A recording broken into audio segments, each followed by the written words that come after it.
When we understand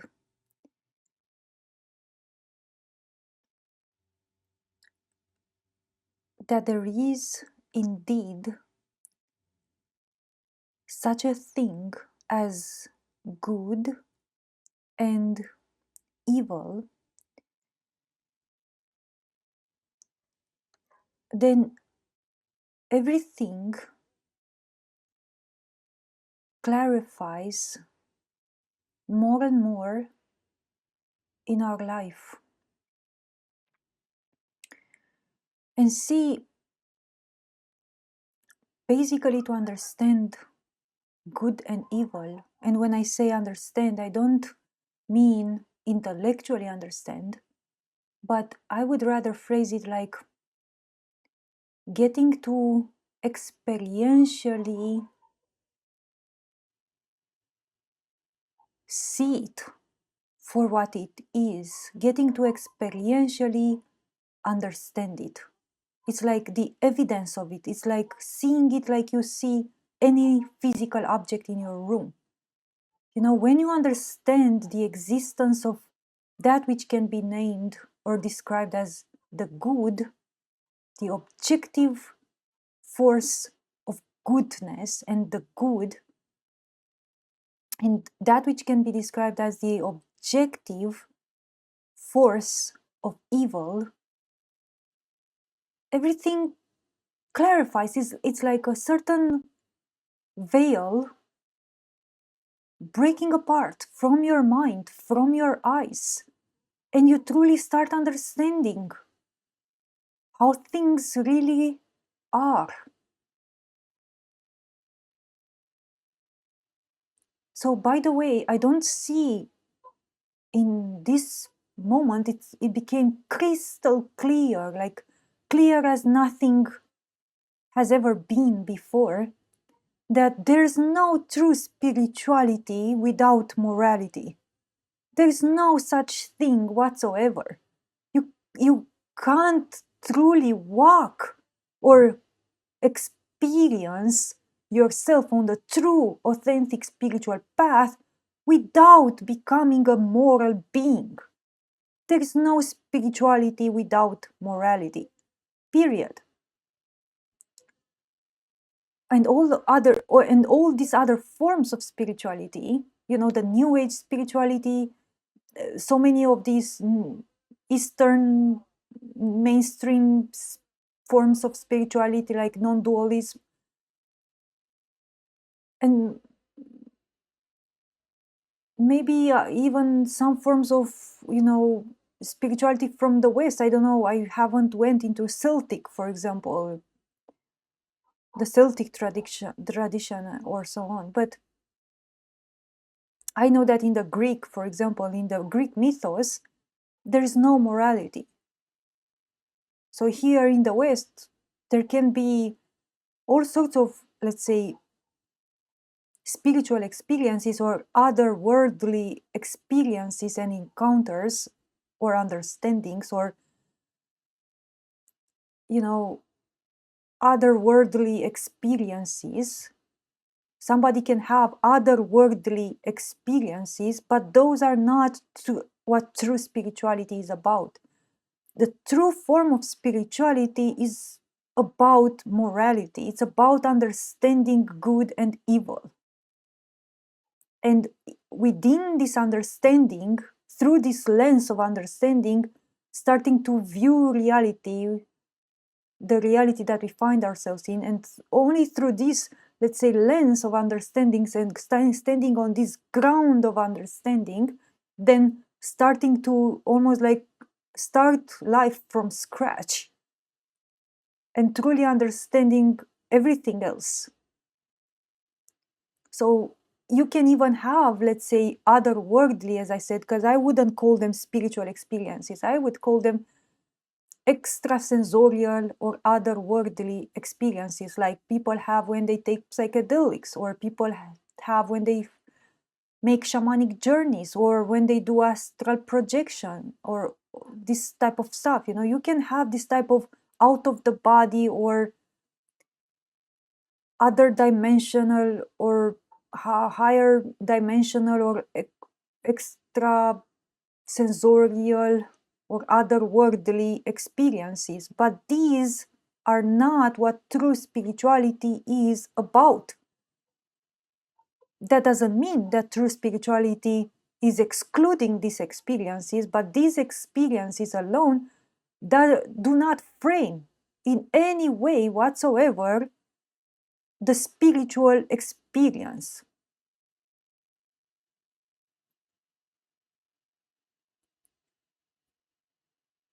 Because again, spirituality, the true authentic spiritual path, is about understanding the difference between good and evil and becoming thus a moral person. And learning how to choose the good. That's the ultimate, let's say, test, or I could call it like a rite of passage, or a skill, an understanding, a force that we develop in ourselves right now. First, we learn, let's say, how to distinguish between good and evil in all of its forms, how to see, basically, most importantly, how to distinguish the evil from the good, how to see it, how to spot it in ourselves and in the world. And then once we see the good and we distinguish it from evil, to make that courage, to sum up that will, to sum up that force, to trust in that internal force of love and of knowing and choosing the good. And thus you create heaven. You are the creator of heaven, because you, by choosing the good, you create the good in the world. You install the good in the world. You become a creator of that force of goodness, true purity in the world. And thus, heaven is something we create. You don't just wait to get to heaven. Nobody is going to ever get to heaven, to the true heaven at least, by just waiting. Waiting to die, maybe, or waiting for a Messiah to come to rapture us in heaven. Heaven is something we do. Heaven is something we create through our effort, through our sweat and blood, through our willpower and trust and faith in the truth that beats within our hearts, in the force of goodness that now we can see it and we can distinguish it more from the evil.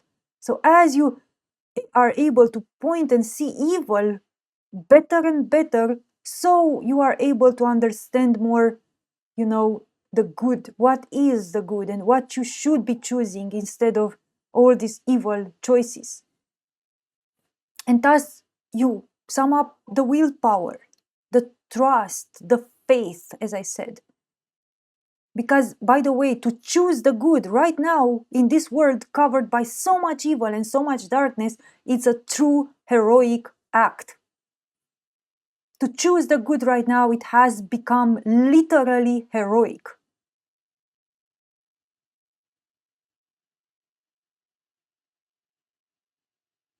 To stand against a force so huge, like one of these immense invisible tsunamis of evil, that pushes everybody almost to act in all this denatured and strange and wicked way.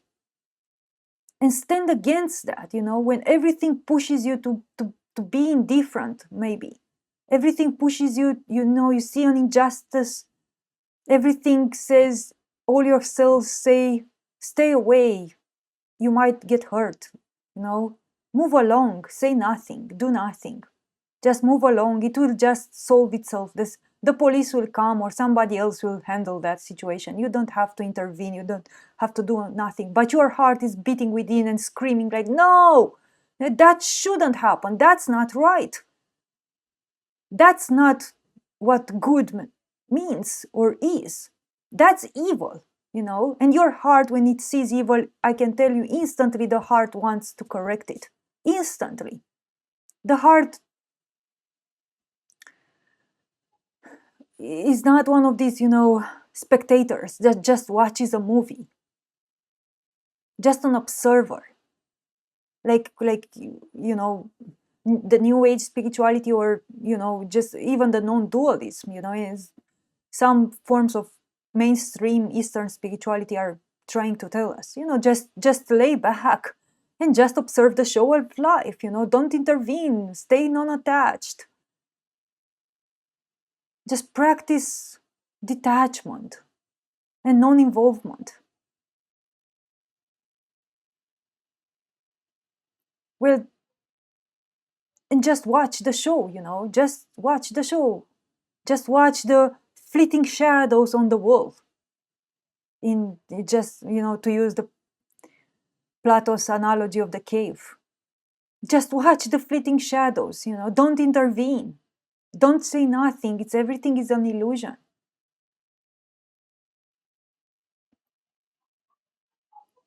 But the thing is that if you do not intervene and you do not make a conscious action, you cannot ever become a conscious player, a conscious creator of existence, of life.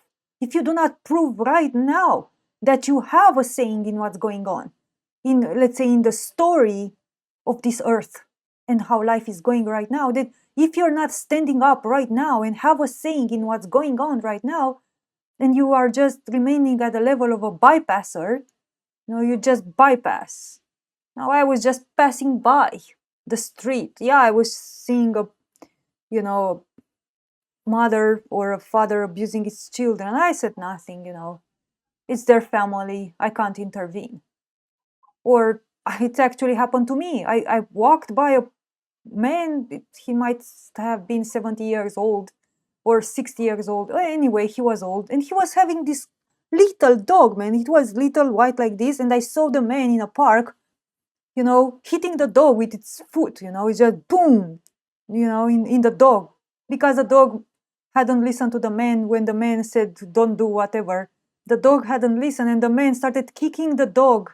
This is such a small dog, man, and you kick it with your shoe, with your big shoe, and he was kicking the dog, How could I have passed by and said nothing? I stopped and I said, hey, what are you doing, Oh, because he didn't listen, because I don't know I don't remember what I said, but I remained there and I didn't move from that place and I continued to talk to him, He was definitely clearly upset. Something has happened to him in that day. I could see he's upset, but the dog was not, your box, that stuff where you go and you punch it. It's just, that's a freaking living animal, you just don't do that. And then the other people, turned their heads and started looking towards this person, and this person felt, awkward, and it stopped.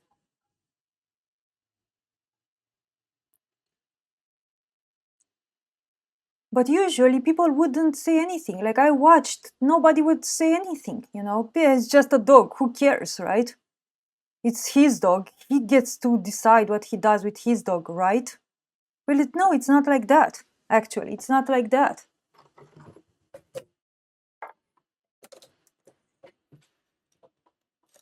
Because life is life, see? And nobody gets to hurt life just like that, just because you own it. Just because I own my child, that doesn't mean that I have the right to do whatever I please with my child. No, it doesn't work like that. It will never work like that. That doesn't mean that if you own a dog, you just can do with it whatever you please. That doesn't mean that if you own a land, you get to cut all the trees on that land just because that's your land now. Or if you own a country, you get to do with the people and everything in that country whatever you please just because you own it. Now it's a completely disturbed mentality, by the way. So these are acts of evil. These are acts of injustice. And we've all grown accustomed to just walk by and say nothing.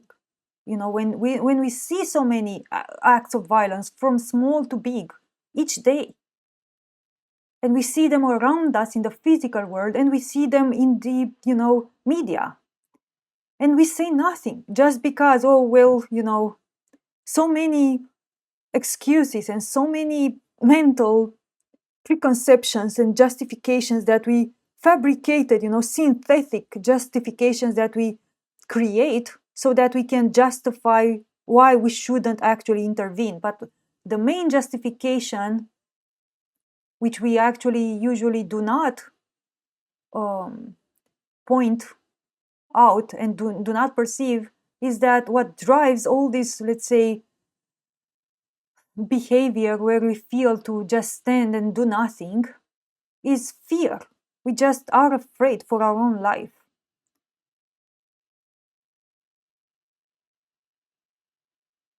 We usually say nothing just because we don't want to get into trouble. But thus we allow somebody else to get into trouble. So we don't want to be hurt, and thus we allow somebody else or something else to be hurt. So somebody or something has to take that hurt. And see, instead of joining that person in that pain and stopping to allow the others around us to suffer on their own, you know, and intervene and maybe take some of those blows, you know, it's not going to be easy. If you intervene, most than probably you'll be hurt as well. But you would have taken some of that leverage, you know, some of that pressure, some of that power of that blow from that dog or that child or those ethnic group or, you know, those forests, or, you know, you would have taken some of that pain upon you as well. You would have shared the pain. You wouldn't have allowed them to suffer on their own. That's another part of this spiritual journey, this authentic and true spiritual journey, is that once you understand morality and you understand it again through your core, through your being, you live morality, you see it as you experience it. I mean, when you experience what this world is about and you understand morality through experience, like literally cellular, bodily, experientially, holistic experience of what morality is. So it's anything but a mere sterile intellectual understanding of morality. It's a bodily experience, or holistically experienced in the totality of one's being, the moral, let's say,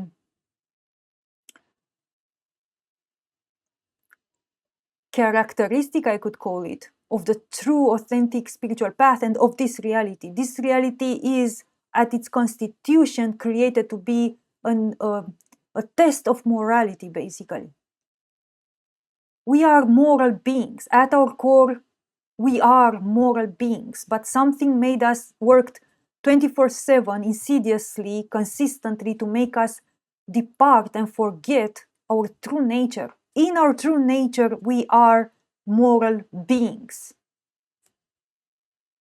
And your heart suffers tremendously when you see an animal being abused, when you see a human being abused, you know, a group or an ethnic group being abused, a forest cut down, you know, rivers being dried up or polluted, and oceans polluted, and animals killed and tortured.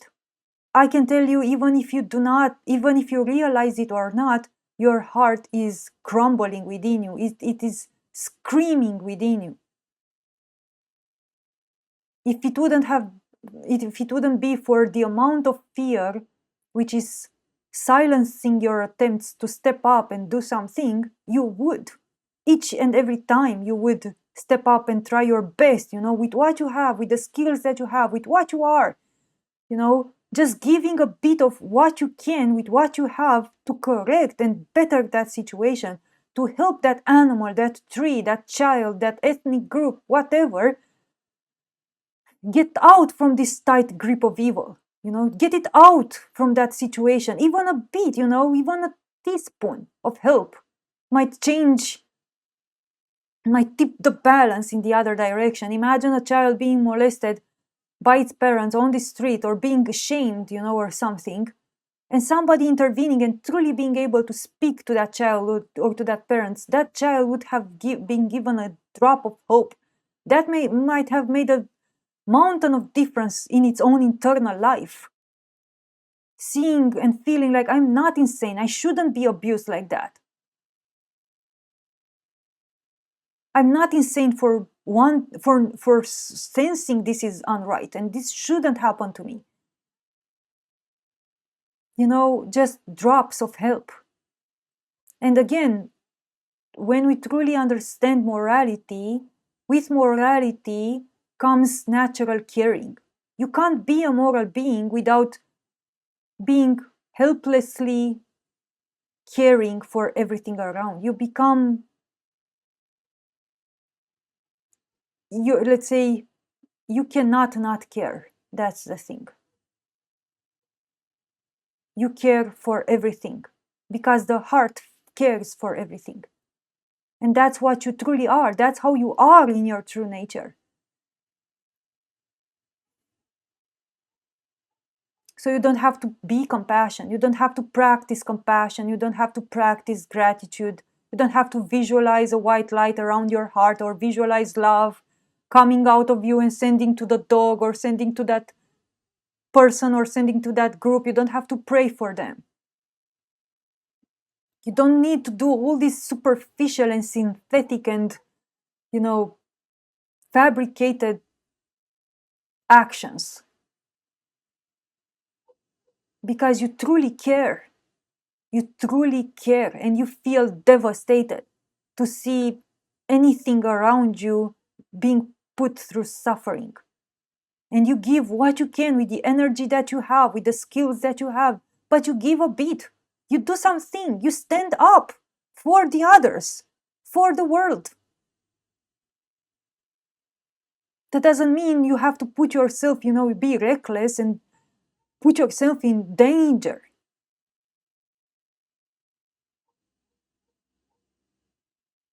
Just become reckless and just go to the extreme.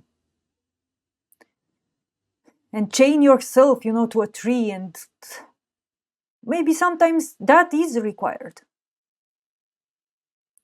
But in the sense that usually the heart is always about being intelligent and in the middle, just always finding creative solutions to solve situations in ways in which usually the mind would never conceive of. So the mind might see an abuser, and the first thing, abusing its children, or a person abusing its child, or a country abusing an ethnic group or something, and it might think, all right, let's go to war, let's destroy that country. That's how the mind thinks. But the heart has a completely different perspective. The heart sits with the pain of what's going on. The heart sits and contemplates deeply, and it takes time, and it feels the pain of what's going on, and it sees things from multiple perspectives. It asks, why is that abuser abusing the child? And then it puts itself in the shoes of the abuser, and then it puts itself in the shoes of the child, and then it tries to see the situation from both of these perspectives, and tries to understand what's going on. How can we solve this situation from all the angles at the same time?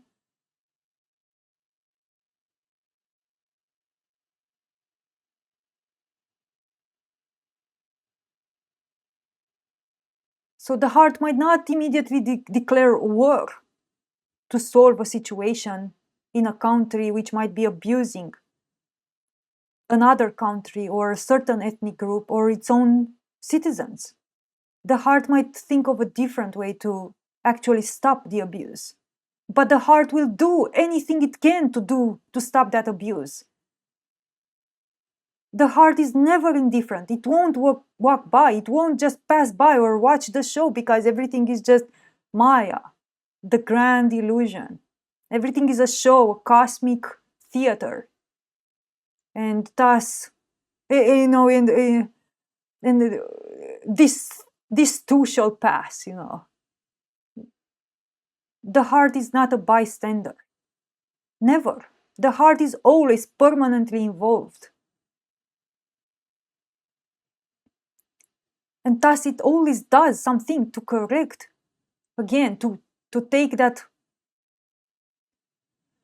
person, that child, that group, that country, that forest, that anything, you know, to take it out from the tight grip of evil and to bring it more and more to the good. And the heart will do this endlessly, ceaselessly. It will truly give everything for this, because that's the thing, because when you truly understand that there's nothing else than this, you know, there is truly nothing else to life that matters more than this moral choice. You know, seeing evil, distinguish it from good, and then doing what's right, you know, choosing the good. When you understand that literally there's nothing more to life that matters more than this, there is no other choice. You understand that any other choice that I will make, it's just gonna be useless. Why spend my energy on choices that I already know they are useless, you know? Why spend the amount of energy and time that I have in something which I already know is like seeing a thing which already goes to the garbage. It's like, why do I invest, let's say, all my energy and time in a thing which I already can see it's somebody's taking it and putting it into a garbage? Why would I do that? No, let me invest my energy and time in that which truly matters. Let me give all that I can to, you know, create something which is everlasting, you know, and I know the good is everlasting. I understood it now. I see it now. I experience it now. So now I give everything that I can for that, because that is the everlasting, and evil and all of this stuff is just going away. This is any choice that you do which is not the right choice is not a choice at all, because it doesn't grow you in any way. It doesn't do anything to the world. It doesn't better it and nor you, nothing. It's just a redundancy. So evil is redundant. This is why, by the way, evil always repeats itself. You know, it's the cycles. You know, it's just a redundant thing which always repeats itself. But the good is everlasting. It's everlasting through life. But let's say the so-called secret here, or the mystery, which is not so often being told about this, is that, well, the thing is that life and true heaven, as I said, is something that we have to create. It's like heaven is something you do. It's not something, again, that you wait for to happen to you, to be, you know, raptured in heaven, you know, just as a prize for the moment you die. Or just because, you know, things are so bad and you can't take it anymore. And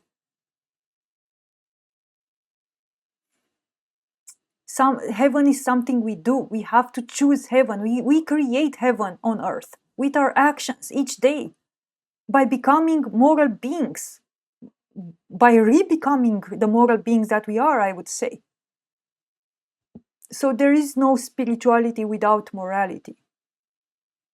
All these people that they are just wasting time, wasting so much time, and wasting everybody else's time, preaching all these notions of, you know, New Age teachings or pseudo New Age teachings, and all these things that you have, how you can, you know, do shamanic journeys, and how you can do astral traveling, and how you can go to interdimensional entities and speak to them and find out truths, and then, you know, they will give you superpowers. And even if you do all of that, but you do it before you found the sense of true core morality, it will serve you for nothing.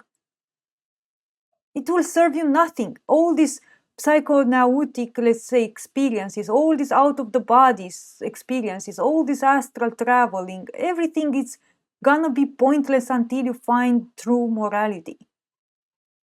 And the paradox and the beauty of it is that after you find true morality, then once you have these experiences, you will see them in a completely different way, and you will truly be able to make sense of them.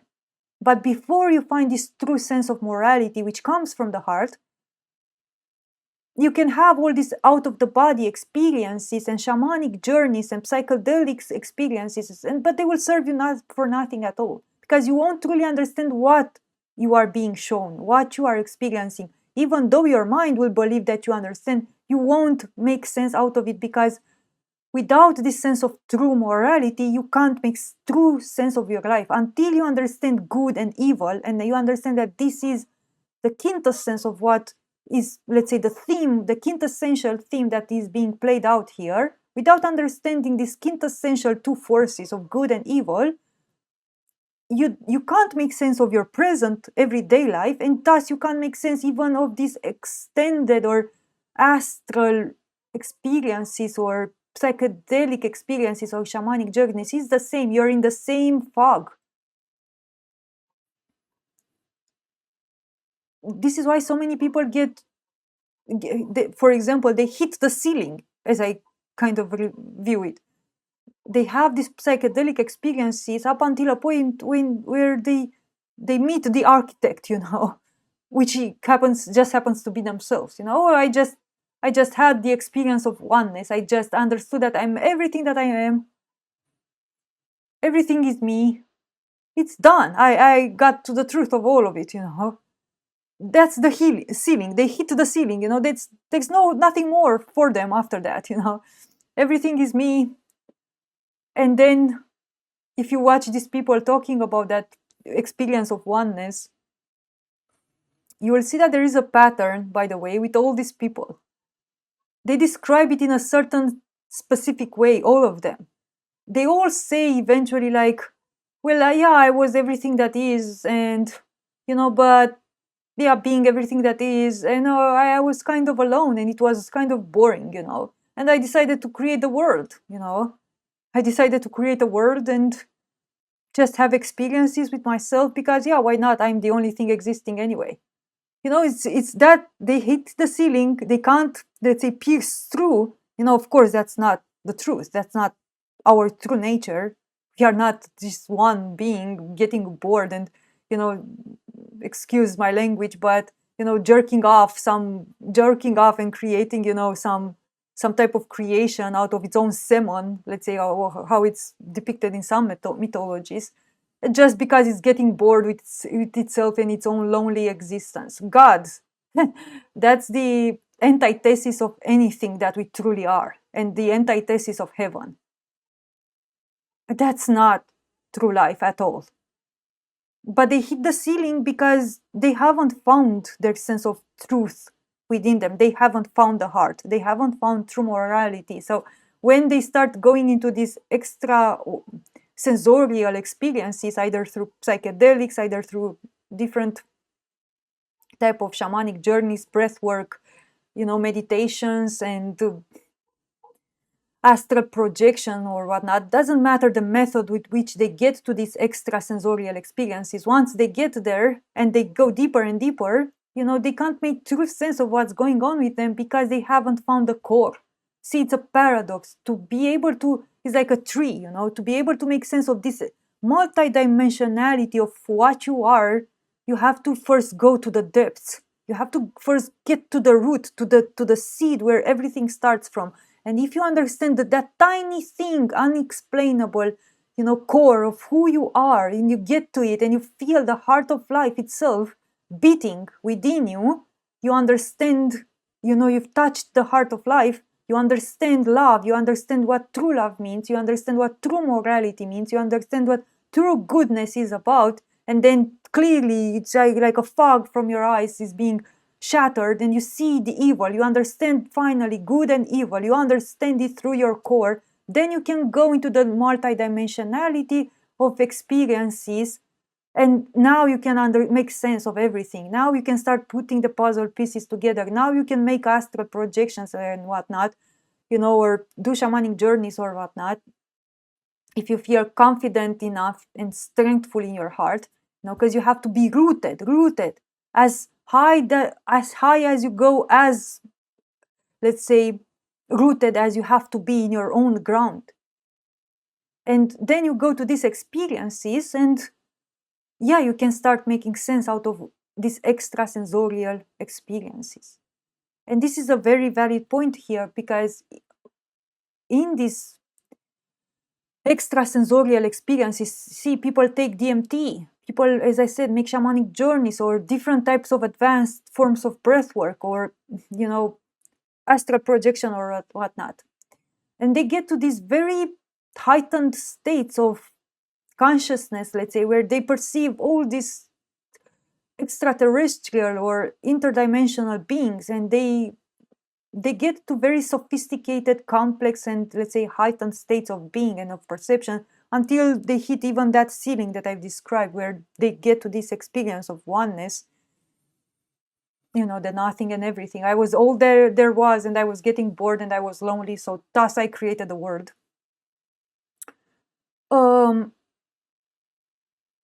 So see, they get to all of these experiences, but it's so tricky when you go on this path, because, as I said, as high as you want to go, as deep you have to root yourself in the heart, in the ground of what you are. So if you want to go even a bit higher, to a even more complex, let's say, extrasensorial or extra-dimensional level of yourself, you have to make sure that before you reach for the heights, you are very even more rooted in the ground. Because if you don't have this, let's say, complex and in-depth system of roots, rooting you to the core of the heart, to the core of morality, being rooted in morality, basically, if you're not that rooted in the truth of good and evil, and right and wrong, and truth and false, and you feel it deep within every fiber of what you are, if you don't have that true root, deep root within the core of life, within the heart, within morality, then if you branch yourself too high, too fast, you're gonna be screwed up in a way or another. You're just gonna be either turned insane, either turned very egotic, narcissistic, thinking you know it all and be it all, and or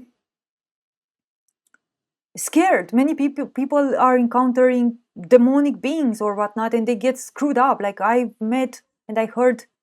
Wait, I heard.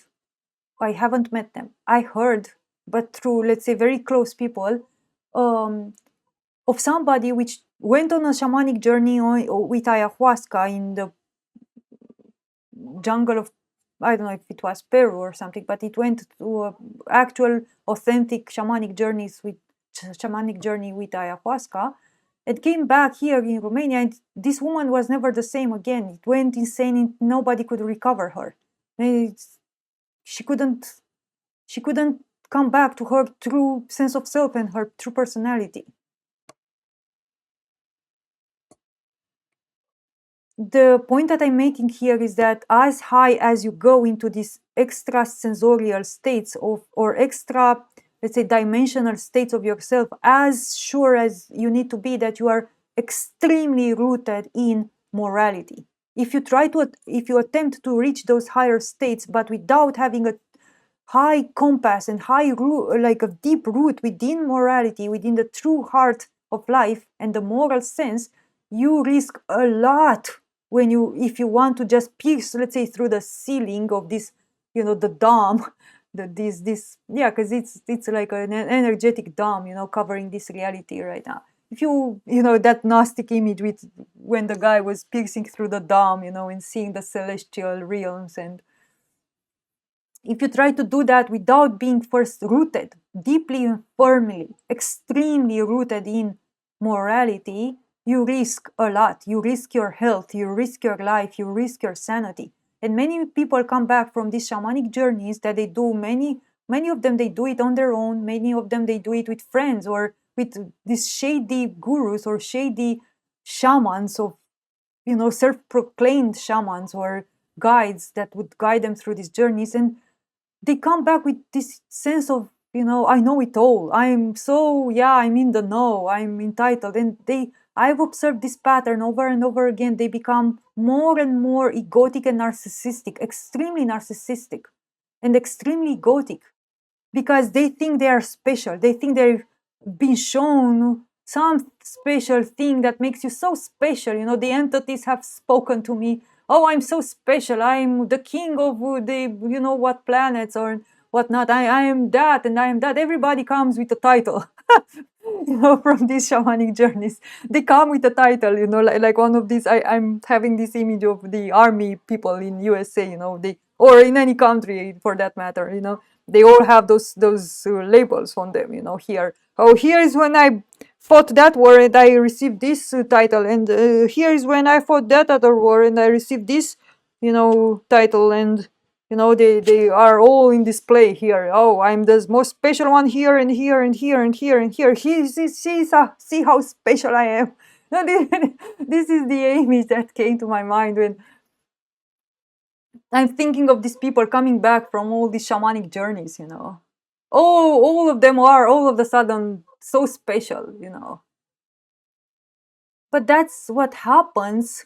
And then they get offended very quickly, by the way, because that's the pattern with people which are too narcissistic, and they have this overinflated sense of, let's say, ego. They get so touchy, you know, and so sensible about, oh, you've spoken to me like that, you know, here in the real world, where you're not a king, you're not a prince, princess or anything, you're just a human just like us, you know, eating and shitting, and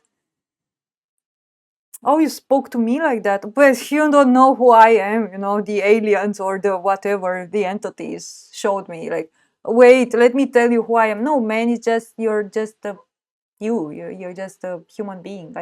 I only see a thing with two arms, two legs, you know, that's what you are right now.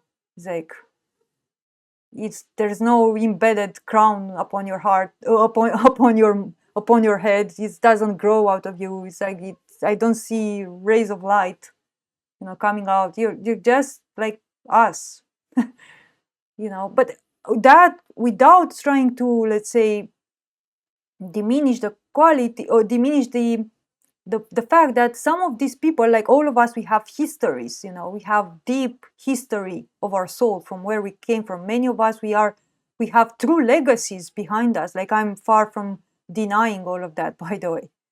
We have, some of us, we are giants. Like, I have to also add this in. Some of us, we are giants in respect to what we are spiritually. But even so, see here, right now in this experience, what matters most is to understand this principle of good and evil. And in the face of good and evil, we are kind of in the same boat, let's say.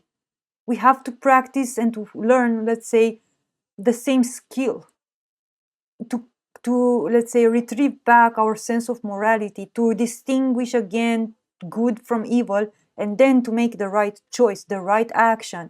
And thus, through the right action, as I said, be able to install and create the heaven that we all miss and remember and know and want to experience. We are the creators of heaven. We are created to be the creators of heaven. But there is no heaven without morality. Imagine that.